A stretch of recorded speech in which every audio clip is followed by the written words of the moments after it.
You have entered the Chronic's rabbit hole. And Swifties, Chronicans, welcome back to the channel. My name is Kyle. This is my lovely wife, Alana. For those of you who just don't know our name yet, and for those who are new, I just wanted to throw it out there because sometimes there are some of you that still don't even know our name. But we are here for something in collective that we are very excited for. On our Swifties group chat on the Patreon, y'all were letting us know that Taylor Swift just got interviewed by New York Times themselves, and they have the Taylor Swift interview, as it's called, for the Times exclusive. She has a 30-minute interview with them. We're very excited for it. We even threw on our 13s. Alana did it quote unquote ghetto style by just putting it on and using her hand. I did it, which I thought was the proper way, with a cloth, and I screwed it up. So ghetto way works all the way. Do it raw, y'all. That's why we love Taylor, because she is unfiltered. She lets you know exactly what she is, and that's why her art is so impactful. And just so you know, I think you remember, but at the beginning of this year, she got inducted into the Hall of Fame. She did. And also, that just happened today, she also is part of the 30 best living American songwriters right now. Wow. And that list also just came up as well, which has people like Jay-Z, Kendrick, Missy Elliott, Mariah Carey, Stevie Wonder, Taylor Swift herself, Lana Del Rey, Bruce Springsteen, just to name a few of them, which are just goats of people as well. And so that's kind of what's tying in this really important interview, because she's the youngest out of them. Yeah, she is. So she's the youngest Hall of Fame as well, I think, next to Stevie Wonder. Wow. She's the youngest girl, at least, and she's the youngest living incredible American artist as well. And you know how many nominations she has at the AMAs as well too, right? So it's really cool because you can see right off the bat from her beginning, it says first album, first song, first. He said the way my blue eyes shined put those Georgia stars to shame that night. I said that's a lie. It was all there at the very beginning for Taylor Swift. Romance, nostalgia, and the occasional popping of shiny bubbles of emotion, all within the pristine economical package of a pop country song when she was only 16. Wow. She has never stopped chasing that initial Nashville impulse. This is a little write-up from the person who actually interviews her as well, so I thought it'd be really cool to hear his little write-up. She has never stopped chasing the initial Nashville impulse, a 4-ish minute distillation of the biggest feelings imaginable, threaded through a melody that won't leave you alone. Sometimes she brings country phrasings to electro pop, or pop rigor to indie rock. She might let her rhymes and verses go shaggy, or bring a bridge back to her chorus. Such are the perks of having mastered the form early, while amassing the cultural capital to make pop in her image. Pop stars are not supposed to last this long or create this much. The Beatles' entire creative output happened essentially in 8 years. But Swifties' durability, 12 studio albums and hundreds of songs over 2 decades, has given us an unprecedented combination of musical tourism and commercial success. Her later work often explores the tension between the two. She has a campy kiss-ass register for tart, bon mots, lights, camera, bitch, smile, even when you want to die. She chirps on the fake bubbly, I can do it with a broken heart. But on the dream pop opus, Mirrorball, it's all earnest reflection from the top of the mountain. I can change everything about me to fit in. Swift's latest run of dominance, the stretch that has given her 2 more Grammys for Album of the Year and 4 in total, which is a record, began with the surprise pandemic 1-2 flutter of Folklore and its sister album Evermore. Simultaneously, Swift was painstakingly recreating 4 of her earlier albums to own them outright. Collective fervor around the Taylor's Version album sent a 10-minute director's cut rendition of a nearly decade-old breakup ballad, All Too Well, to number 1 on the Billboard charts in 2021, which has taken my heart. Simply because so many listeners wanted to hear even more of a track that made them feel bruised, abandoned, and devastated. Let's double it. Why not? Yeah, no kidding. So Swift has done as much as anyone in modern popular music history to advance the idea of the song, its construction and impact, its tensions and limitations as an important art form, but she also has done it while foregrounding the agency and emotional lives of young women, and as a result has become probably the most poured over writer, or at least up there with J.K. Rowling and the Pope, of the 21st century in any medium, by Joe Coscarelli, who is the Yeah. interviewer. And the 5 essential songs that they say is Our Song, 15, Love Story, Dear John, and Mirror Ball. I think it's really cool that Dear John is mentioned because we're reacting to that tonight after this one. So stay tuned for Dear John. And Stevie Nicks, which, in case you don't know who Stevie Nicks is, it's an incredible artist from Fleetwood Mac, which is one of the best pop, rock, indie, folky bands ever, which I think Taylor embodies almost all of what Fleetwood Mac has for his genre, like into her. So Stevie Nicks saying this, I think, is a big deal. You ask about her brilliance, I can only say, if only I had written it, for me, this song will always live in my heart. You're on your own, kid. You always have been. I feel that her song is generational. I think it's all of her relationships written into one song. A little bit of this, a little bit of that, and dropped on my lap. Over time, I have dropped my own great loves to stand in her story, and it makes me cry for both of us. What we lost, what we learned, and how we survived. That is how a great songwriter reaches into people's hearts and connects with them. All that beauty and tragedy and life lessons have led her down this path of unstoppable creativity. She just doesn't stop, and that is what has turned her into this beautiful young woman who makes magic with everything she touches. P.S. Yes, this is a song that reconnected Taylor and I. The title of this song is something Christine would have said to me after she passed away, and I felt it come through Taylor.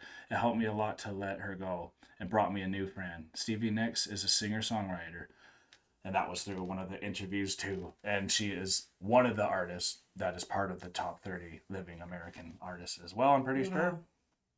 So there you go. Now we're going to jump into the interview itself in the 30 minutes. And it's going to be great. And we thank you all for bringing it to our attention, as the Swifties always do best. If you have not joined our Patreon yet, that's where a lot of the Swifties are conglomerating to have great conversations and have a lot of fun while doing it. So make sure you join our free trials if you have not, because I don't really know if this even is going to make it onto YouTube, to be honest, either. But anyways, let's jump into it. Let's go. I'm really excited to get into this. I thought that was an amazing write-up from both the interviewer and Stevie Nicks. Me too. Fantastic to get to hear what they like, where they put Taylor on She's GOAT level. GOAT level, right? Like that epitome. So like this is just amazing. I can't wait to get into this amazing interview as well from New York Times. So like this is going to be top notch, and it's Taylor. She's going to bring it every single time.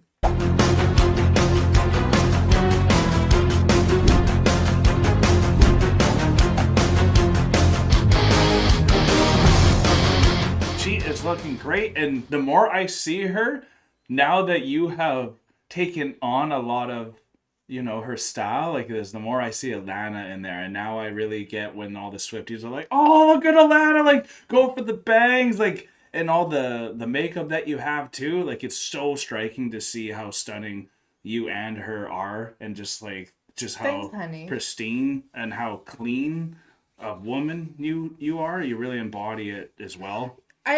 So like there's something about Taylor, like even when I was in my Taylor hater phase, I always liked her style. I bet you did. Right? Yeah. Because I've always done my makeup in a similar fashion. I agree. I've used similar colors. I just never really did the red lipstick. Actually, that's a lie. I had a lot of red lipstick. I just got rid of all my lipstick when we did a big move. And like my go-to is more of like a plum than a bright red. But still like similar tones, different things like that. But yeah, getting the bangs really definitely added that extra playful layer. Sure I did. even got a compliment from multiple customers now.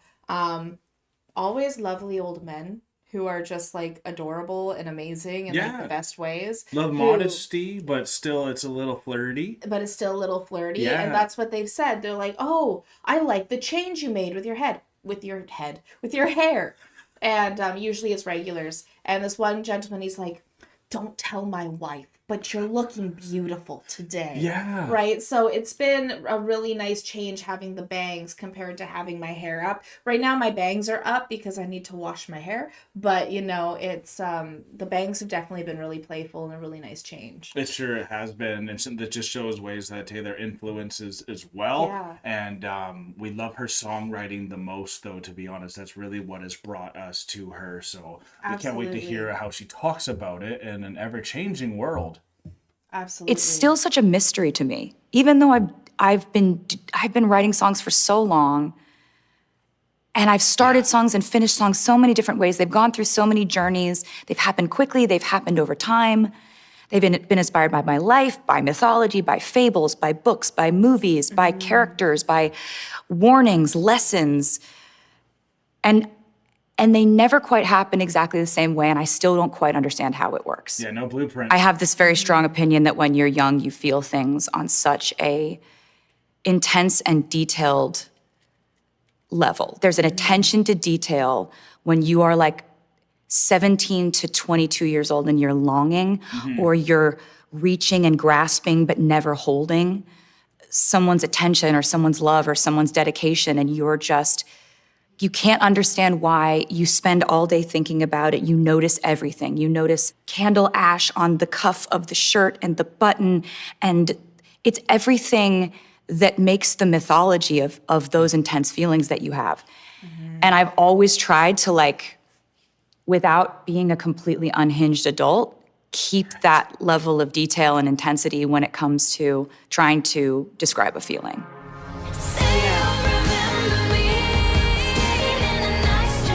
So I met with Taylor Swift, one of the ones of the 30 I started writing greatest songs when I songwriters was about her craft. 12. And first of all, what a cool little intro. Are you kidding me? Yeah, that's a great intro. Yeah, and the way that when you're a child, and especially going through those hormones and that longing, you can create these mythologies and kind of over dramatize things, but it's not. It's making it more poetic. More poetic. And I think what people think a lot of times is people who are artistic are trying to over dramatize when they're just trying to bring out every single detail. Yeah. In every sense. And what's so crazy about that is I don't know if you've seen these online, TikTok, whatever, wherever it is, but they're things about does the world seem like it's getting dimmer, or do colors seem like they're getting duller, or different things losing losing the vibrancy of it. Yeah. And what Taylor is saying here is when you're a kid, when you're younger, you feel things at such an extreme level. You see things in a more vibrant way. Of course. You notice that childlike innocence that you and I have talked about many times. Which can make you unhinged. Which can make you unhinged.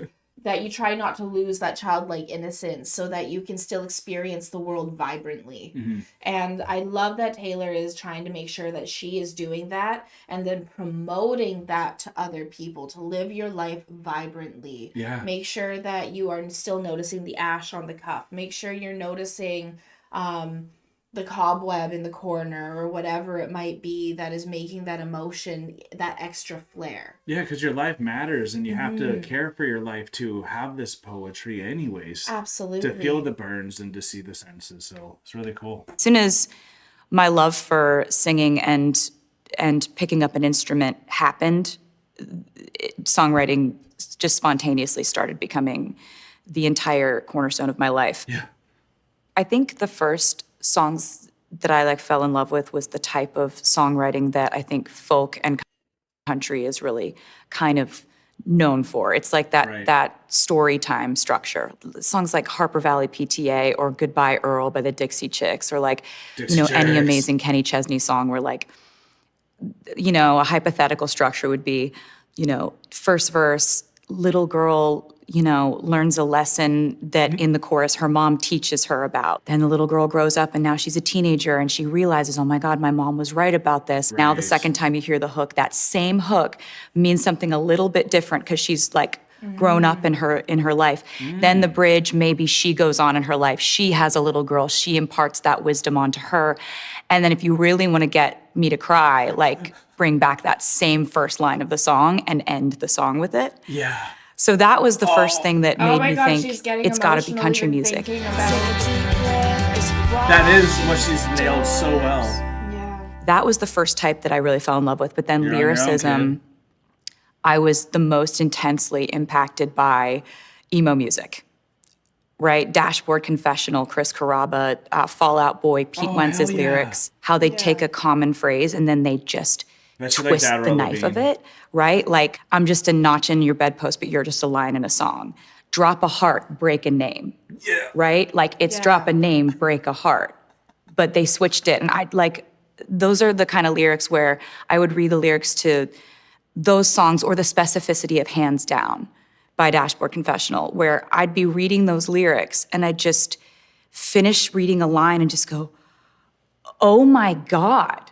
I got a publishing deal when I was 14. Wait, first of all, that's so cool. In every era, the one era that reminds me of when she's saying emo is totally Reputation, right? Yeah. Like, not full emo, but like that's the thing that is getting embodied a little bit, because you have to be a little rebellious when you're emo, right? Exactly. Like, It's that rebellious and side. to switch the structure, like she was mentioning Exactly. there in the Because lyrics. now they call it alternative, because you have to be a little different, a little change it, take a name and change it on its head, twist the knife, you know. So like being that emo alternative style that people like, that's what you and I grew up on, like listening to. Oh, hell yeah. Right? So like Even Linkin Park. Yeah, Green Day, Evanescence, you know, like it was just very impactful. So I'm really cool to see that she like that. It makes sense why Taylor's music is the way it is, for especially for everyone around, because she took the like the whatever it's called, the style of country music, but then used the lyricism of emo music to create something unique but so heart-wrenching. Absolutely. Yeah. I got a publishing deal when I was 14. I was signed by a guy named Arthur Buenahora at Sony, and he just believed that I had a perspective that mattered. And I actually asked him if he could please hold my songs from being pitched to other artists. I was like, just give me some time to try to get a record deal. I'm gonna try so hard. I could almost compare it to the Brill Building. They have these offices on Music Row, or at least they had a lot of them then, that were like these small houses, these like cottages and bungalows. Now we have really tall buildings. Basically, you'd go there and there'd be 3 songwriters writing in this room, 3 songwriters in this room, 4 in this room, 2 in this room. And I would just go to school. Then my mom would drive me downtown 30 minutes, and I would go and I'd have a songwriting session with someone that I'd never met before, but I really didn't want to come in unprepared. So I'd walk in with 4 to 5 nearly finished things, 2 half-finished things, 10 hooks. Holy. Because I just never wanted people to be like, yeah, there's this like little kid that thinks she can swan her way into Music Row and just like write songs with these hit songwriters. But I think one of my favorite things about the Nashville music scene, like, country music and the storytelling, where I love how I don't want to say self-conscious, self-aware she was.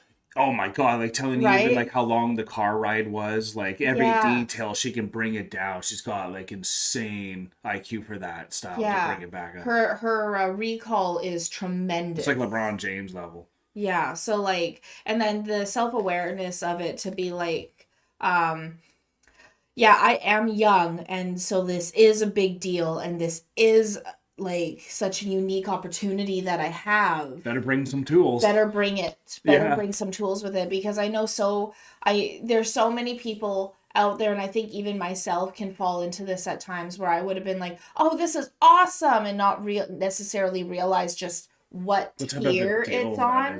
Yeah, what type of a deal it is. Yeah. So for her to be able at 14 to be able to be like, oh, I see how big of a deal this is, what tier this is on for me to be here, so I need to make sure I'm doing the best of my abilities, is just like it shows why she's at the youngest of the top of the best 30 living artists right now. She didn't hesitate on any of her opportunities. No. Right? Even being able to stand up for herself to be like, don't pitch these yet. Yeah. Like, even in an interview, it's so hard to be able to say something and ask a question or speak out for yourself in like everyday life. So for her to be at 14, to be telling the guy signing her at Sony, don't pitch these yet. Wait for me. I'm coming for something. Yeah. She had a goal and she already knew what she wanted. You got that right. It was when I arrived there. There was almost this tradition of sort of breaking the fourth wall, making the song then a part of the song, or the writing of the song becomes a part of the song. And I did that in a song called Tim McGraw. Oh, nice. Where, I'm singing about this kind of love lost and hoping that person thinks of me. And then in the bridge, it's revealed that I wrote this song and I hope he hears it. The song Our Song, which I still love so much. Cool. It's all about this romance and this relationship. And then in the end, it says, I grabbed a pen and an old napkin and I wrote down our song. So I loved doing that. I still kind of love doing that. The kind of just like, and it was me.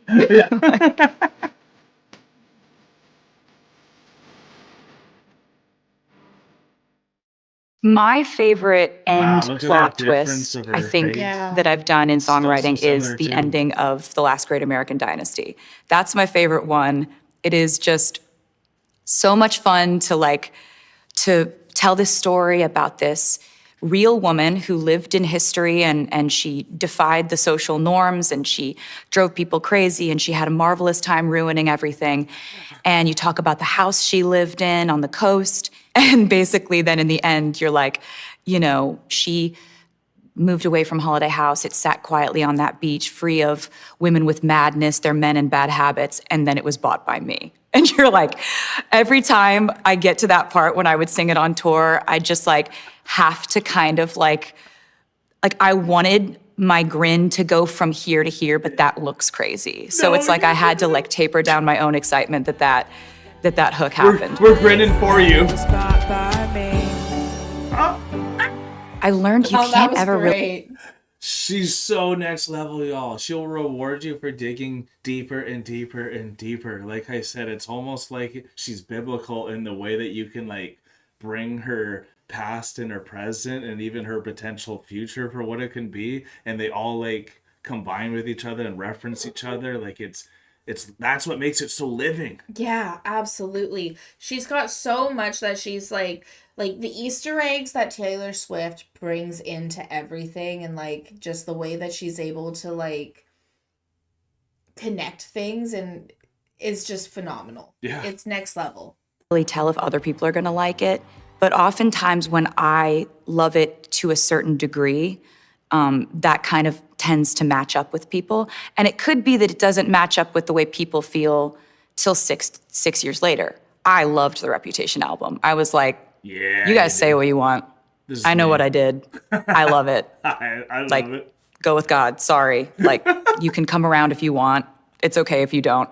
And then, 6 or 7 years later, people are like, oh my God, ready for it. People slept on that song. No. They weren't ready for it. That doesn't make sense. No, it does, but But when did Reputation come out? What year was that? 2017 it came out around? 2017? Yeah. So yeah, so that's after a lot of pop.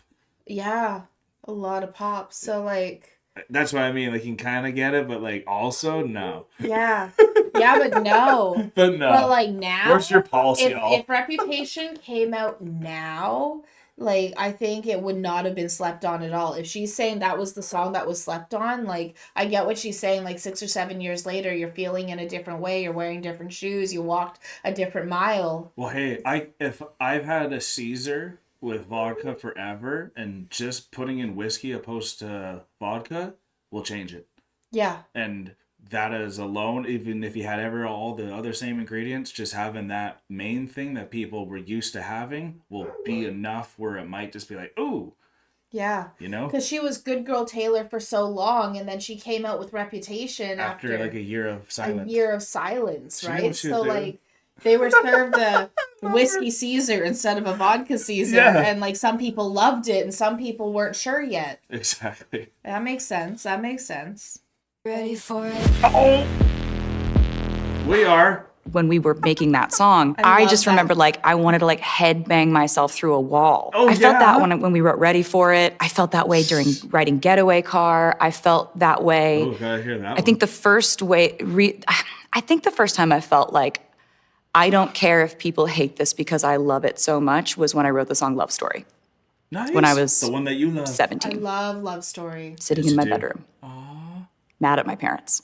Oh, don't. Because they wouldn't let me go on a date with a guy who was too old, so I shouldn't have been on a date with him anyway. And this is why you need to discipline your kids, because they might write songs that go number one.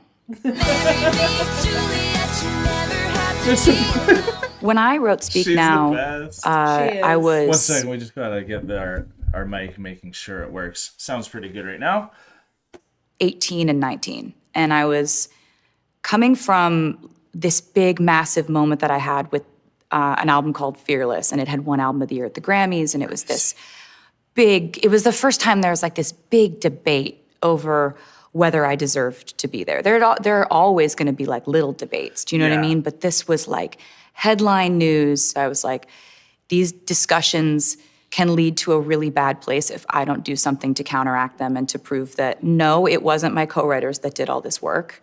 And yes, I am the author of this entire body of work that I was very proud of. I'd written so many songs alone, and I love collaboration. I love co-writers, but it's not something that I needed. It's when I started to trust myself as an editor, because a lot of what I'll do in a session, even now, and one of the reasons why Liz Rose and Jack Antonoff became like people that I loved to write with for albums and albums, is because I'll have this stream of consciousness pouring out, and Liz would sit there with a notepad. But when you take that away, I just started, recording everything, right? Recording everything on a voice memo, because there will be times when I'm like kind of in a zone and I'm writing so fast that there's no chance I'm gonna remember what that melody was that I did, 2 minutes ago that I thought was cool for the verse.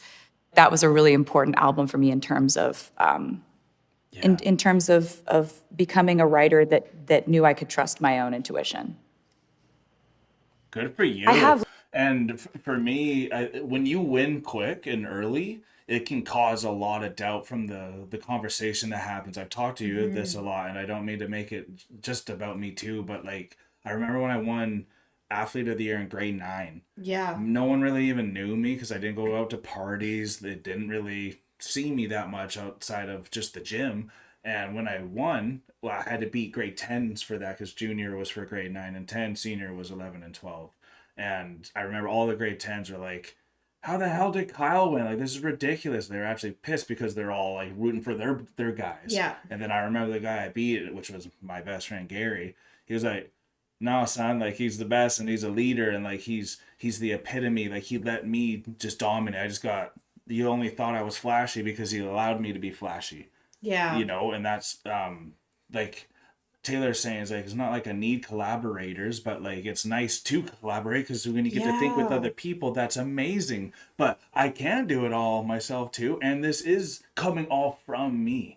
It's like it's like if you're doing homework with your parents versus by yourself, and you have someone to be a soundboard with you and bounce ideas off of second set of eyes. Maybe you're not seeing something quite right, and they could say, hey, can you just read it again? Read it out loud to yourself, right? Help you be even more honest to yourself. Be more honest to yourself, right? And like, that's the way I see it when you have like collaborative songwriting. It doesn't necessarily mean that the other person wrote the entire song. It means that you're there with a group of people to brainstorm and collaborate and create together. It's just crazy. She won Album of the Year, second one, Album of the Year. And then to use having a collaboration as to... way to diminish it? To try and diminish it. Yeah. Like... we saw she was bringing in like 6 songs a writing session from day one. Yeah. Little phonetic things. I love alliterations. I love, two words that start with the same letter. Love that. I don't like to have a word end with the same letter that the next word starts with. For example, in the song, Our Song, it was supposed to be when you're on the phone and you talk real low. But I was like, I don't like the real low. So it's turned into when you talk real slow. Certain words just like fly for me. I like that. And I think one of the reasons I like to take that's a either cool structure choice. Age-old cautionary sort of phrases, or things that you've heard in books, films, kind of these classic lines and then repurposing them, inverting them, or like redefining them in some way is because I sort of love the combination of modern vernacular and sort of old world or classic timeless speak. So in the song The Fate of Ophelia, there's a lot of sort of modern terminology and speak and kind of common phrases from the way that we talk now. But there's also, like in the bridge, there's a line from Hamlet that I repurposed. Locked inside my memory and only you. It's like reimagining pop I really culture. gravitate towards juxtaposition and polarity in a line, Love right? So, juxtaposition hey, what and could you polarity. possibly get for the girl who has everything and nothing all at once? love Our coming that of too, age yeah. has come and gone. You take one Elizabeth word Taylor. that's at the beginning of the phrase and then you take its opposite. Because ultimately, like, we are all filled with polarity, hypocrisy, these kind of battling features and factors that make up our jagged personalities. I have my phone and I have this file where I'll just be like, I know I like that, or I know I like that word, or I know I like that question. And then when I'll go into a session, I don't have social media on my phone. Like, it looks like I'm just endlessly scrolling, but I'm scrolling through the words in my file. If we're in the middle of writing a song, I'm searching for a perfect line that I thought of 4 years ago at 3 a.m. I think the important Honestly, if any of y'all, but I know for me, I'm gonna come back to this section of the interview for when I want to try to learn how to explain a bit more eloquently with some real phrases as to what I like about her songwriting, because the way she could describe what helps her be unique in her flow.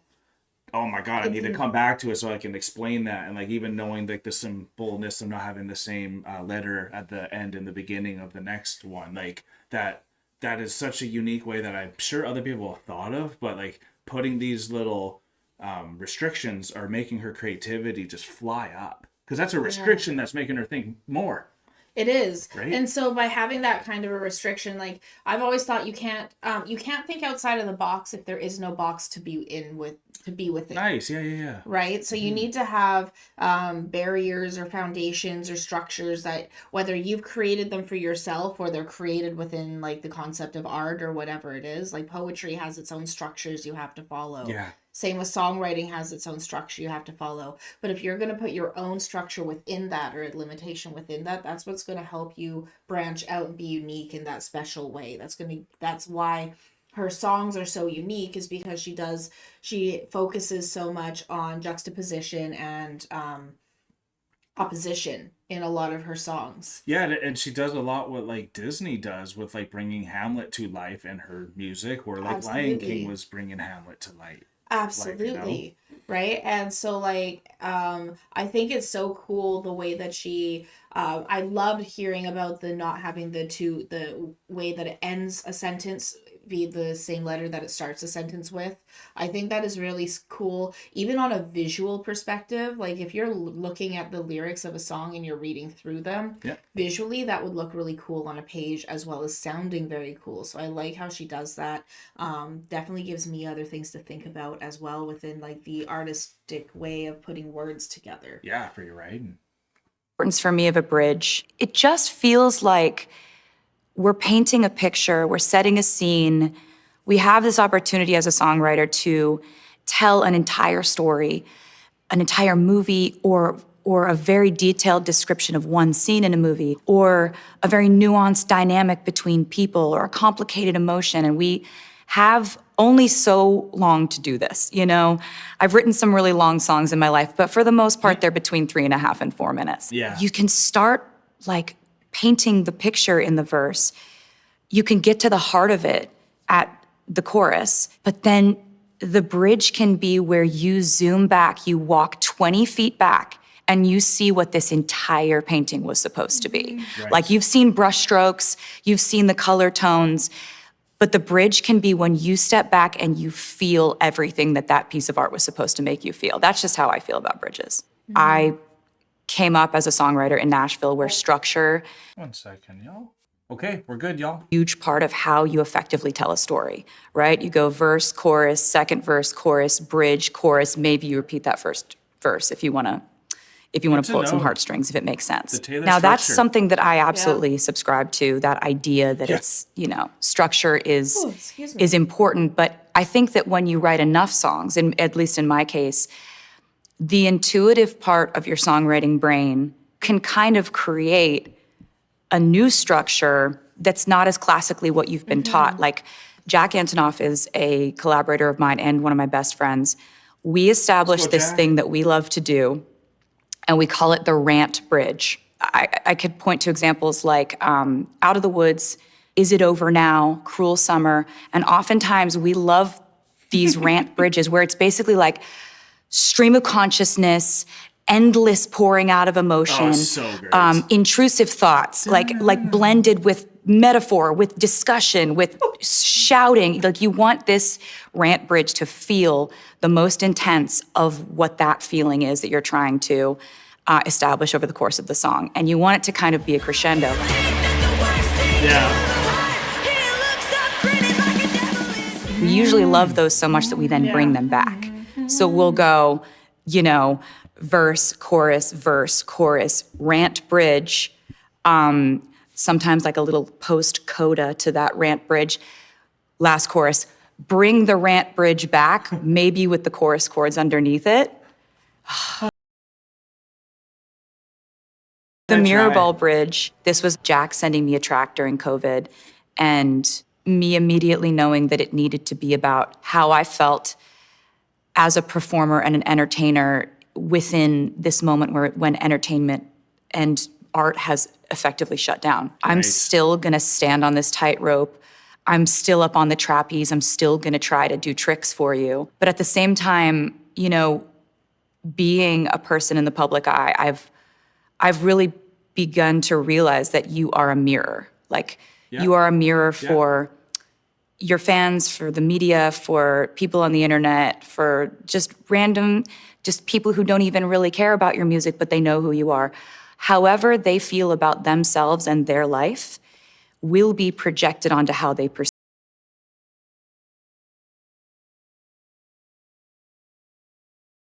Public person who makes That art. just makes me think of why you were a hater in a way. Yeah. Of how you were like feeling and all that, how it got projected onto her and all that. Now that you're really in your element and you're starting to receive her and all that. Absolutely, because like a lot of the things that I envied were things that Taylor kind of possessed in many ways. And so when like I'm trying to think of so like when so I just kind of those things were things that I put onto her, and so then I just like she's a mirror. Just a mirror, exactly. So it was a mirror for me in that kind of a way. Art is a mirror ball. In case y'all didn't know, she just had a root canal yesterday. Oh, I did. I'm so sorry. I was under No, she's doing great. So like, in case y'all wondering, where a bit of some of the fog, like she was under anesthesia. She had her jaw was open for like 5 hours straight. Yeah.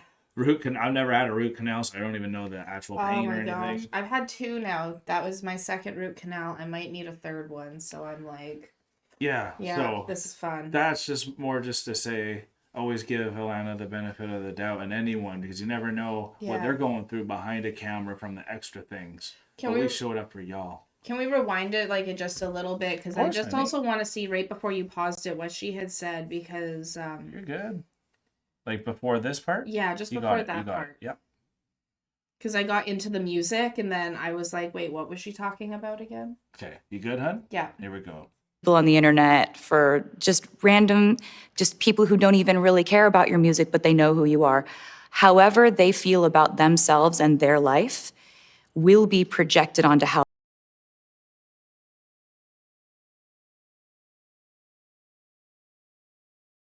person who makes art. So that's also what I was saying is Taylor had a lot of things that I envied. Like she had a good relationship with her mom and different things like that. I really didn't have a lot of those things. And I definitely saw her and I saw the good girl persona of her, but I didn't necessarily think that's who she was. So I didn't I thought it was a fake. I thought it was a fallacy. I kind of fell for the titles in the newspapers and the tabloids and things like that, where like she's a man eater or whatever it was. Yeah. So like I fell for the propaganda, as it were. And so like, yeah, so that's kind of where I was kind of going with that. Sounds good. Yeah. Is a mirror ball. And that's part of why I've been able to keep my wits about me through all this, because I know that. And I'm really kind of aware of that dynamic, but I'm still endlessly fascinated by people, by the human experience, by why people are the way they are, by the ways that they feel emotion. I think that's what keeps us connected, even though, you know, you can make these kind of like shockingly vulnerable confessions within a song by being like, I've never been a natural. All I do is try. Yep. And you say that at first, and I remember writing that and being like, oh my God, this feels like, do you want to say this? And I'm like, actually, I feel like a lot of people feel that way. Yeah. That always overrides my discomfort with if a line feels too true, because I don't really think that there's anything that's too true. So courageous. Yeah, she is. The whole thing with All Too Well was that this was a very emotional rant that I did in like a sound check. We were rehearsing for the Speak Now tour. I was very sad in a way that, you know, you're like 21 years old and you're just like excruciatingly, just like you are. Sadness is you are sadness. I just, in a break, I just started playing the same 4 chords over and over again. It's basically the same. I was 21 when I had my bad one. Oh, I was just to say, like, that's exactly when she had her bad one too. 2018 for me was my bad one, and I would have been 22, 20. No. It was only 8 years ago. 8 years ago? I don't even know how old I am now. 32. So 25. Yeah. So yeah, so I called it my Britney Spears moment. Right. Yeah. Cut the hair? Cut the hair off, shaved my head. Yeah. I've seen the picture. Yeah. That was my great. moment. I still look great. You did. Yeah. I looked really good with a buzz cut. Yeah. I had really long hair and I buzzed it all off. But yeah, that was when you become sadness and sadness becomes you. That was for me. Yeah. There you go. 25. 4 chords over and over again for the whole song. And it just became this thing where I just started rambling. And this thing went on for a really, really long time. It was like more than 10 minutes that this rambling rant went on. And it wasn't cohesive and it wasn't really that structured, but it felt afterward like, I think my mom or somebody went up to the sound guy and was like, did you by any chance record any of that? And he was like, yeah, I did. And I would have walked away from it if he didn't have a recording of it. So I went back and listened to it and I was like, oh, here's this 10-minute, like basically catharsis of intense emotion. Like there are some really angry, scathing parts that I was like, kind of gonna have to make this into a song that's a little bit more palatable because I already felt so like raw putting that song out as detailed as it was. So then it goes out into the world. It didn't make a lot of noise, that song, for the first 6 months to a year, but then the fans just did a thing that they've done a few times where this song just keeps bubbling up. They did this with Cruel Summer too, where they're just like, no, we like it. We don't care if a label wants to put it out. We love this one. So I ended up playing it on the Grammys. Wow. Oh, cool. I made the mistake of kind of explaining how the song came to be in an interview. It ended up being a really fortuitous mistake that turned into being like, oh, I'm so glad that happened. But for years, the fans were like, give us the 10-minute version, give us the 10-minute version. And I was like going back through diaries and finding like little fragments of it. And I didn't have the like old thing anymore. So I was looking through safes, trying to find the CD, but I had to go back and piece together lyrics and stuff. But that was the most extensive restoration process I've ever done on a song. I don't think I'll ever experience anything like that again. Wow. There are so many different ways that a song begins in my world. I'll take an example like the song Elizabeth Taylor. That might be an Avery thing. Okay, everything is all good, and something that I wanted to say, so I didn't lose it because I almost just lost it there, and I think it's gone almost now. But with the All Too Well, with the rant, It almost was gone. I got it. This is why I've started hitting the record button before Alana comes down. Okay. So that you don't really know that. And then if we can get something in there before that's organic, that's kind of where All Too Well came from. Yeah, something that was organic. And it would have just been disregarded if not. There's even some times where you don't know that, where it's like, did you have that recorded at the beginning? Like, we should get some bloopers or something like that, where a blooper can become sometimes one of the best songs you ever written. Absolutely. Which is crazy to think about. And I'm so glad that she mentions that it is a really huge rant, because that's, I think, why it's so impactful for me, because it's like what I wish I would have done after my big heartbreak. Absolutely. I'm riding in the car with Travis. I go on and explaining to Travis like why I love Elizabeth Taylor so much. She fought for artists' rights. She was exploited in so many ways, and yet she kept her humanity, she kept her humor, she kept her passion for life. And I'm just going on and on. I'm like, her eyes were violet. Some people said they were blue. Some people said they were violet. I think they were violet. And we arrive, we get home. He gets out of the car, and I'm just in my head, I'm like, this intrusive melody of like, I'd cry my eyes violet, Elizabeth Taylor. Wow. And I'm just like scrambling to open my record like app on my phone. But that's like one of those spontaneous places where it floats down like a cloud in front of you, and all you have to do is grab it. And the song transpires from there. It comes as if from nowhere. That's a really fun way that songs come about. That's the way it happens most of the time.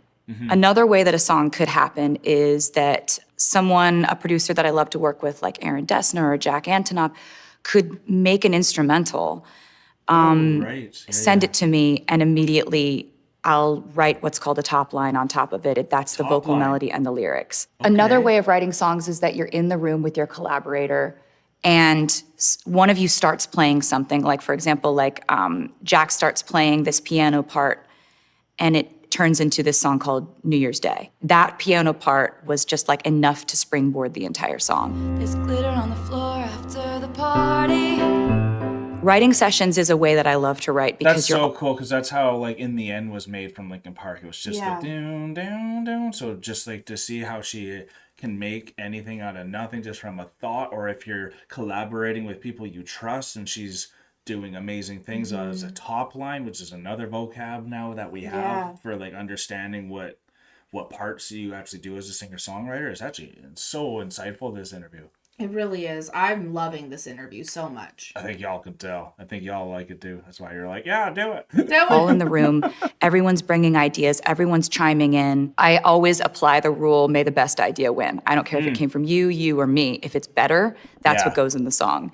And I do kind of like it when people challenge me on something. Because I never want to be in the room with creators who are afraid that if they have a better idea, like they can't argue with me because it must be my idea that makes it through. I'm never going to grow that way. Well done. Well, I think that, the 2010s was a time for women in the entertainment industry that, like, we need, like, we'll talk about it later. Like, we're all just still limping away from that.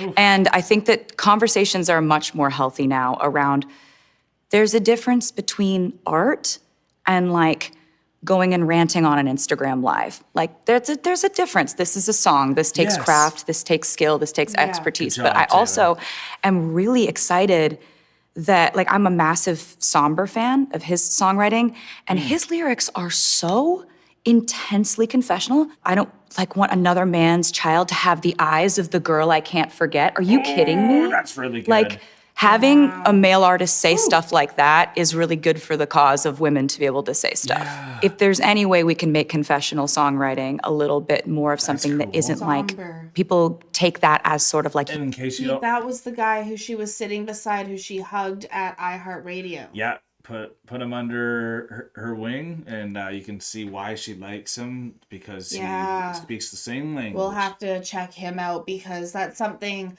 as a woman, that's something that is really impactful. Like she said, hearing a man be able to have those confessional thoughts that you don't know are going on in their minds. Man. That it shows like a whole different level of emotion that, you got that right. I don't think has enough light shone on it. Yeah, that's why men should speak more about their emotions and confess a bit more. It really helps. You were being messy or whatever. You have to be fair to everyone then. Are rap beefs messy or are they confessional? Like we've got to just like, let's make it a music conversation rather than just like ganging up on the female artists. And I think the more male artists that are messy or emotionally complex or confessional or upset, the happier I am. Great. Good to know. I can only speak to me, but as I've grown up, the intensity of the sort of, no pun intended, message in a bottle nature of my songwriting has shifted and changed into something else. It used to be like, I can't tell a person how I feel, so I'll write it in this song. And that was really important for me at the time that it was important for me. It's also, important when you're in your early 20s and there's someone you shouldn't talk to and you don't want to call them because they're bad for you and it's toxic, so you write it in the song and that's where it lives, like almost as a method of like self-control or self-preservation or something. But form of catharsis for the folklore album and everything like that, it was really, it wasn't as a response to having a public life and the intrusions that come with that. It was really more of just wanting to challenge myself as a writer. I really have always just thought it would be so amazing to write books. And it's so exciting to have the challenge of, could I get enough plot points in a 3.5-minute song to where people felt like they read something after they heard it, or just take you back to that bedtime story, kind of tell me a story. I want to be able to put my own image on these characters. And it was really amazing when it opened up my world. I don't think my songwriting has ever been the same after folklore. I have always had a little bit of that sort of character play in my songwriting since. And I hope it never goes anywhere because it's really fun. That's incredible, because I think what I've noticed, and it's not 100% this, it's not black or white, but like she focused, because she's so analytical and all that, it was kind of more nonfiction for her storytelling off the bat. So when she finally wanted to go a bit more fictional to find new ways of storytelling, that's really, I think, would have been exciting even for the listeners as well too. Absolutely. And would have brought in a whole different group of people, because you and I kind of like, I like my nonfiction, you like fiction a bit more too. Yes. So I also think this era is going to be so enticing for you too, and for the people to kind of pick out what they think the story really means. Absolutely. Because there's so much when it's about a story and it's about something that's a little bit more nuanced, you can have the interpretation can be a bit more nuanced, and it's not just like a black and white, it's about this or it's about that or what have you. So like you can have a lot of fun with it, especially on like even like an Easter egg standpoint with the way, how this, I love how much the Swifties dissect things. That's why I always bring up like the Easter eggs and stuff, is just like how much you can really get out of her songs is just phenomenal, especially in like a story mode perspective. Yeah, and I think like we just experienced that with Loss of My Life. Yeah. Where there was opened up for interpretation, at least for us, and like I think of that has a big carryover for how the storytelling really developed during that time of the sister album. And I love how she brings up, being able to have the character storytelling as well in this interview, because for me, Loss of My Life or Lommel, for example, I think is an amalgamation of many different relationships. It's not just about, that's how I interpret it. I don't think it's about one particular relationship. I believe that she has taken the pain that she's taken from many different relationships and put it into this character who is having this one relationship with this one individual that is an amalgam. It encompasses all the different pains that Taylor experienced during that time. Yeah. Right. So it's not just one, it's not just the other. I think it's a little bit of everything that's, and that's just how I interpreted the song, because as somebody who has experienced different losses, you can kind of amalgamate those things with when you're writing characters with like in storybooks and things like that. So it's just really cool to see how, like she just said in the interview, how she's taken that characterized storytelling tool into her other albums. Yeah. You heard the rumors from Inez. You can't believe a word she says most times. This time Survive in the industry. I kind of like being a narrator that's not the person I relate to. So the narrator in Clara Bow is either a studio, like a Hollywood studio person, or a label executive who's sitting, in my mind, behind a desk and meeting with a brand new starlet who's just come to town. The exec says, "You look like Clara Bow in this light. It's remarkable. You're so special, you're amazing, we're gonna make you just like her." In my mind, that girl was Stevie Nicks. Right? So Stevie Nicks sits down, they tell her she looks like Clara Bow, she's got those big moon eyes, and we're gonna make you just like her. Don't worry, we're gonna put you through this machine and you'll be a god. The second verse says, "You look like Stevie Nicks in this light, the hair and lips." So in my mind, that was me that sat down opposite that desk, right? I sit down at a record label and they're like, "You look like Stevie Nicks, we'll make you the next Stevie Nicks." And basically, you learn that like you're in this machine and they're trying to make you into a woman that they just idealized and then discarded. Like the entertainment industry love bombs women, right? Yep. We love you. We don't know who you are. Why are you even here? And so in the last verse, in my mind, it's a new artist that sits down across from a record label desk and they say, "You look like Taylor Swift. In this light, we're loving it. You've got edge she never did. The future's bright, dazzling." And because that's also another thing that you get when you're a female in the music or the entertainment industry, She's so movies, happy about whatever. that creativity. It's like, "Oh, you're like this person that we like." They name a big name and they're like, "Oh, like, you're gonna be so much better. It's gonna be so no, it's gonna be cooler. The next Jordan. You're so much better." Yeah. Yeah. Like to offset the comparison. Taylor 2.0. On Red, there was a song that I wrote alone in a hotel room when I was 22 years old called "Nothing New," where it sounds ridiculous, but at 22 years old, I felt completely washed up. I felt like maybe the only thing that made me special was that I was this like teen phenom, whatever I was looked at as. Hey, fair enough. So I wrote this song and it includes lines like, how can a person know that. everything at 18 and nothing at 22? Because when I was What do 18, you feel about So that? like, when I was a teen mom, I was told how amazing I was and how great I Celebrated was and almost. celebrated for it's such a great thing that you're doing, like having a kid and blah blah blah, and like It's your full identity. it's your full identity is that you're a teen mom and look at what a sacrifice you've made and look how good you are at it. And everyone kind of praises you for taking it on.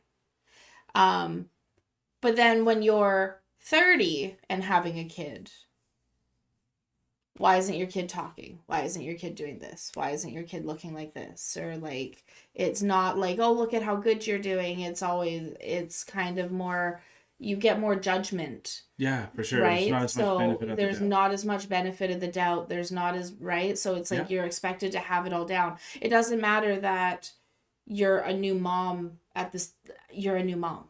Regardless of your age, regardless of You're what learning you're going all the through. time. You're learning all the time, right? So like it's kind of feels like, so by the time I was in my 20s and now I have a preteen in my right, with my child, it felt like I'd already been a mom my whole life. So now what do I do? No kidding. Yeah. Right. So that's how I relate to what she's saying about feeling washed up in your 20s and like how can you know everything at 18 but then nothing at 30, right? So like it's that's kind of how I relate to what she's saying, not in the same sense of what you're Sometimes the creative peaking way. Early is scary. It's scary when you peak early. Yeah. So like that's how I kind of relate to what she's saying, even though being a teen mom and being a star, very different things. But Don't be so hard on yourself. We love you. love you too.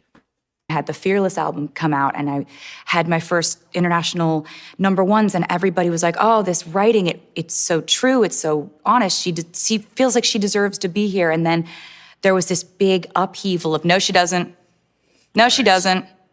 She sucks, actually." And it was like, it really turned the tables on my perception of like love can be so quickly handed to you and then taken away. And it's this kind of strange Where do you get your validation thing with from? fame. And that was the first time I ever grappled with that. Somebody was like, "Oh, you're 22 years old and you're saying like, are you tired of me? If you're not yet, are you going to get tired of me?" Because it's usually something that you would sing about later in life, but the entertainment industry, I'll tell you, there's 10 years for every year you're in it. Yeah. But it's fun. Jeez. Songwriting is something that it's a Well said very again. intimate, tiny little thing for me. I have a lot of things I like to do. I like to bake. I like to make art. I like to paint. I like to sew. I like to write songs. And I try to keep it as like dear to me as those other things I just named. I have to know that like there's certain things that we have as a tradition between me and my fans. They love for an emotional song to be track 5. There's like special things like that, but at the same time, there's sort of so many of them now, which is great. But there's corners of my fan base who are gonna take things to a really extreme place. There's nothing I can do about that. There's people who are gonna try to like do detective work, figure out the details. Who is that about? What is this? When it gets a little bit weird for me is when people act like it's sort of like a paternity test. Like, which this we song's did. about that person. Because I'm like, So it's really good to hear that. that dude didn't write the song I did. But that's part of it. You have to hold tight to your perception of your art and your relationship with it. And then you just kind of have to like, there it goes. Yep. Hope you like Yeah. it. If you don't now, hope you do in 5 years. And if you never do, then I was doing it for me anyway. Yeah, criticism has been a huge fuel for me. It's been a huge jumping off point, like a creative writing prompt or something. There are so many songs in my career that would not exist, like Blank Space would not exist if I hadn't had people being like, here's a slideshow of all her boyfriends. Like, and then Antihero is a song that I'm so proud of still. Like, Love it. that song doesn't exist if I Yeah. don't get criticized for every aspect of my personality that people, have a problem with or whatever. Did you hear my covert narcissism? Like You feel like that disguised sometimes. altruism, like My favorite thing when I sit down with new artists or songwriters, I'm like, why are you reading your comments? Like, that's too much of it. It's a Like, lot. that's you're inundating yourself with too much criticism that doesn't really have a focus. But I think a little bit of it, you gotta just be like, this is part of it. Yeah. Like, don't make this make you stop writing or make you edit yourself or whatever. If it's an interesting point to you to kind of respond to, then that's a gift for you to be able to write something. Maybe you wouldn't have written something that day. Yeah. But don't don't go to the like notes app and post it. Like, write about it. Yeah. Make art about this. Yeah. Don't respond to like trolls in your comments. Thanks, Taylor. That's not what we want from you. We want your not art. productive. Yeah. Thank you, Taylor. Lessons always. Always lessons. Lessons. Thank you, Mama Tay. It's still such a mystery to me, even though I've Nice, been it just keeps I've going. been Oh, it just restarted again. I thought Yeah. it was like a tidbit at the end. Again, I know I always say it just feels like my sister's giving me wisdom growing up. And it's just respect you get from her. She feels very like an old soul. Think of all of her hobbies. Yeah. It's just like what she's doing. It's like she's Marjorie. It is like she's You know, Marjorie. she's just like taking on- she's with us, and like you can see where Yeah. she was inspired. And, My grandma says that we all live on through each other, and like that's how history, kind of continues. yeah, of course. Family values continue. So like I love how you related Taylor to her grandma there, because like her grandma lives on through Taylor, through everything. And your grandma will live on Right? through you. Yeah. So that's just a really cool thing to relate to. Actually, one of my favorite friendship bracelets that I got, which is actually upstairs right now, says Marjorie on it too. We And it were reminds just me. We were talking about- just talking about Marjorie today, so that's really cool. And what incredible insights to know, because you need to know people's whys. Like, that's something we've been talking about a lot in the household these Yeah. days. It's like knowing the whys to your goals is how you're going to achieve these things. And that also brings in a lot of pain. Because if you openly know what you're wanting, you're going to get a lot better art of it, because you're going to have real pain that is known pain. You're going to know Absolutely. when you fail. You're going to know when you succeed too, though. So then you can Absolutely. bring it to the forefront. And like Taylor is saying, which I really needed to hear this today, it's people are trying to focus on your art. They don't want to see the negativity. So like try to focus on the art. Stay away from the trolls. Foster in something that's creative opposed to destruction.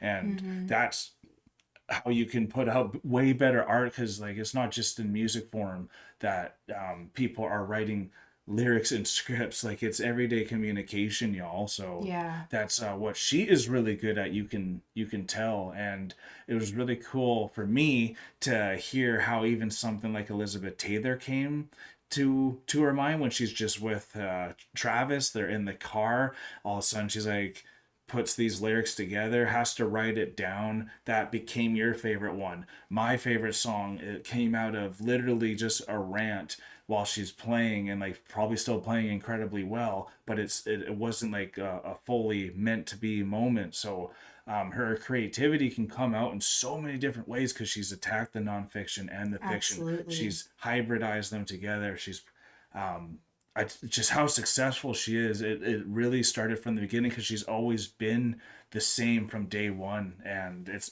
even though she has grown up and evolved a lot too, obviously, and you can see when she's reflected, when she's made the missteps too. So Yeah. a lot of people can learn from it. Absolutely. And that's because Taylor has learned from herself. Yeah. Right? She's always been racing with herself, competing with herself, So competing. correct. Whereas other people in industries and sports and whatever it is, jobs, compete with each other, Taylor learned how to compete with herself at a very young age. Yeah. And she was very introspective of herself and self-aware in the correct ways. And I So think true. that's because she already knew what her whys were. You were Yeah. telling me like that if you have a goal, you need to have 7 whys. Why are you doing it? Oh, for this. Okay, but why is that your goal?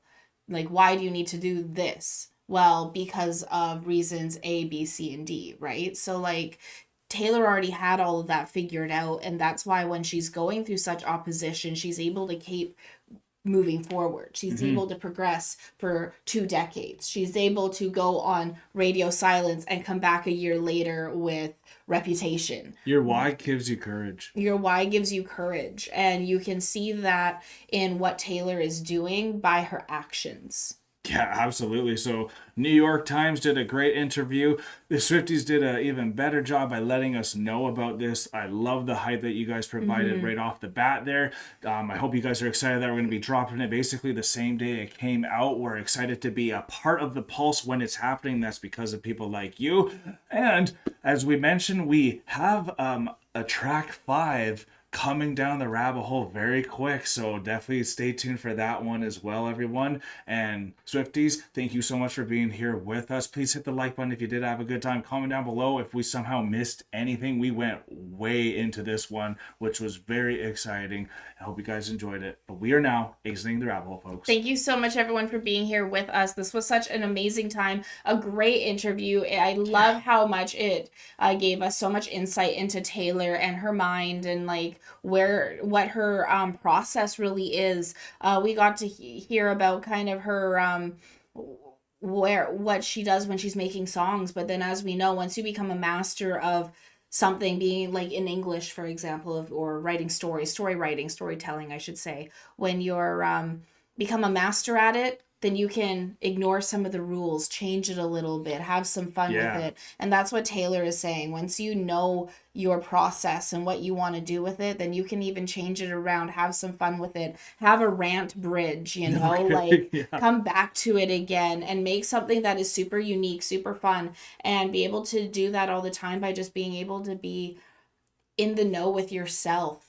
Right. So if you guys are like this is so inspiring for like new songwriters and people wanting to go into the creative industry, regardless of what it is. She's a doctor of art, isn't she? She's a doctor of art now. So like Dr. Swift has let you know, like, keep your phone on you, keep that file going, and always be recording to make sure that you never miss those moments of opportunity. So like, thank you again, everyone, for being here with us. This has been phenomenal. Peace and love, Swifties. God bless y'all. Take care, and bye for now.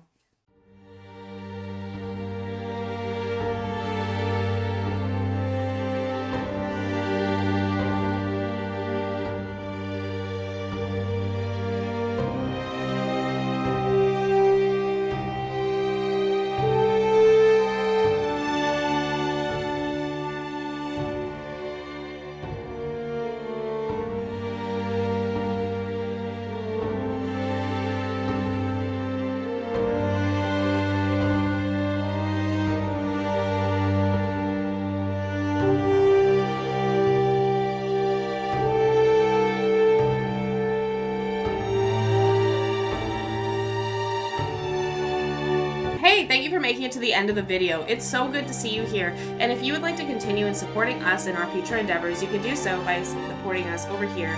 And if you really like this band or artist that you listen to in this video, you can support them right here. And we think you might like this video right here. So remember to click it and continue on your trip down the rabbit hole.